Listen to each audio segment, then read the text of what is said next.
Yeah, back to the siege of Napoleon. Well, the reason why Napoleon was able to take over Valletta so quickly in Malta is because the knights were not keeping up with their military equipment, their training.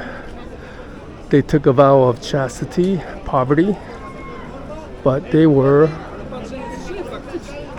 not following those vows. They were screwing around. They were importing chocolate. They were interested in gold. So they got lazy.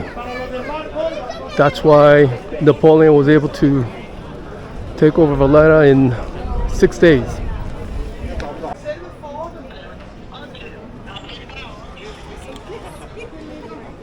The Knights of Malta were mainly made up of second and third sons of the royal families, because the first son was supposed to take over their father's kingdom, and the second and third sons, they either went into priesthood or into a military order like the knights. And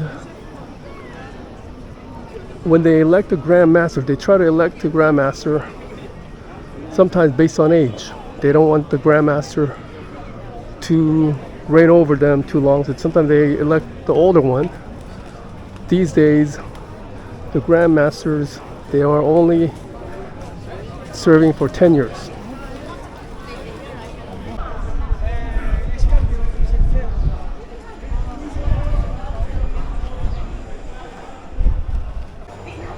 These balconies are called gallerias, and they're there to hide the person looking in.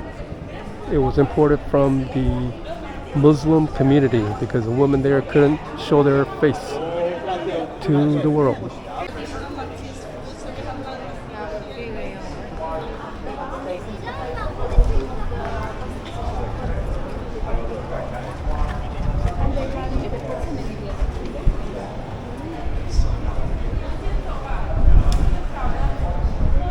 So these balconies were, the idea for them came from the Middle East. When the Middle East conquerors came here in the 900 AD, they had balconies like this. It's covered, the balconies are covered to allow the woman to go to the balcony without being seen, because they couldn't have their face shown to another man. So in the Middle East, these balconies are smaller and the windows are smaller, but they got this from the Middle East and they call them gallerias, I think. One less arm for him to be put inside the hook. So for him it was easy. He got promoted, as a matter of fact. So they used to have that hook to torture people. They would hook people there. But the British naval soldiers, they try to go through that as a challenge, and Nelson was able to go through because he lost an arm in the Battle of Tenerife. She also talks about pasties. That's like a local pastry.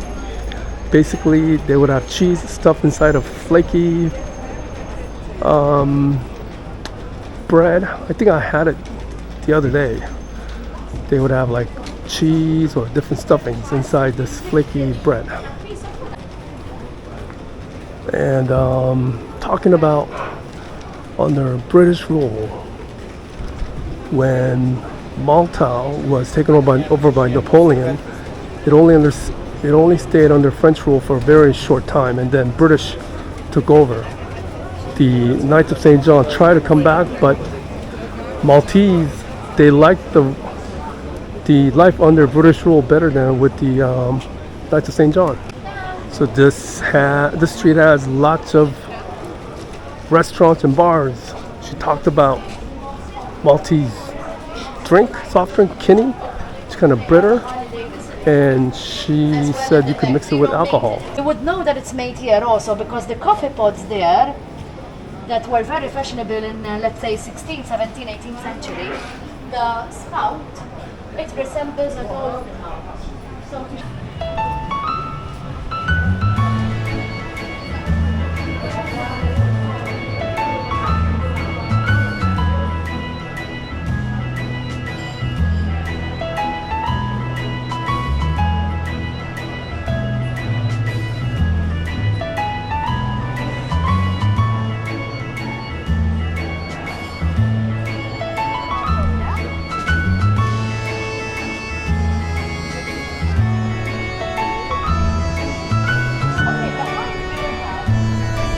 This, all right? We started make up a story, a funny story, a silly story. Don't believe it, but that's how the uneducated use. So that is Queen Victoria. A tourist climbed up, grabbed the hand, broke it, and then when they fixed it, they put the index finger upside down. Queen Victoria is covered in lace, but she never came here. She, oh, right there, you can see it. Index finger is upside down. Okay, the tour ended. Great tour as usual. She was talking about this monument. Right now, this monument is dedicated to a journalist who was murdered by a car bomb. She was exposing corruption by a politician.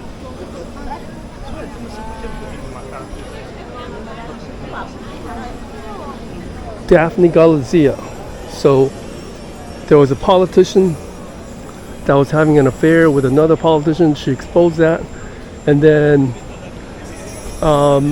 few months later she got car bombed. Now they're trying to find justice. They found the people who did the car bomb, but they're trying to get to the person who ordered it. So that is the co-cathedral, St. John the Baptist co-cathedral.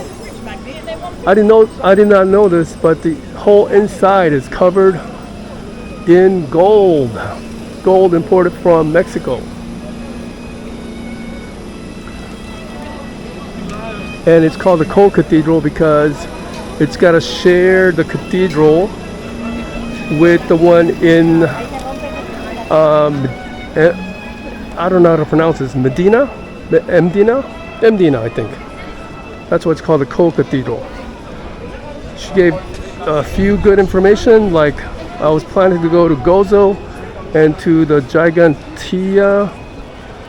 She recommended taking the hop on and hop off bus from Gozo. Right now I'm heading to the Tarxian temples, and I'm not going to go to Slima because she said it's just a commercial shopping center. Instead I'm going to take the harbor cruise and have it end in the three cities. Justice for John Paul Sophia. So this is a man who was killed when a partially built factory collapsed, and it was a murder that the other journalist that got car bombed was investigating. So lots of intrigue in Malta. I tell you, 90-degree heat feels good compared to 105. There's a nice breeze.